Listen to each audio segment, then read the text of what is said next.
সরকারি টাকায় ধর্মীয় প্রতিষ্ঠান করা যায় না। খাতায় কলমে এটার নাম হচ্ছে কালচারাল সেন্টার, ট্যুরিজমে একটা ভাস্কর্য। আপনি ধাম মাম লিখবেন, আমি তো সেদিন চ্যালেঞ্জ করেছিলাম যে আপনি টেম্পল লিখুন, মুখে বলছেন মন্দির বানিয়েছেন, টেম্পল লিখছেন না কেন? লিখবে না। কালচারাল সেন্টার লিখলে মিথ্যাচার ধরা পড়ে যাবে। উড়িষ্যা সরকারকে ধন্যবাদ জানাবো, তারা ইনকোয়ারি কমিশন বসিয়েছে এবং তাদের ক্রিমিনাল কেস করা উচিত। যে নিমকাঠ তৃণমূল চুরি করিয়েছে রাজেশ দৈতাপতিকে দিয়ে,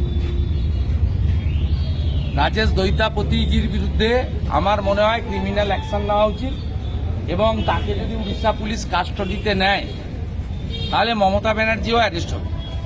কারণ ওকে নিমকাঠটা চুরি করতে মমতা ব্যানার্জি বলেছে। চোর মমতা শ্রী জগন্নাথ দেবের নামে নিমকাঠটাও চুরি করালো উড়িষ্যা থেকে। এ লজ্জা রাখার জায়গা নেই। এটা বাংলা এবং বাঙালি ও হিন্দুদের লজ্জা।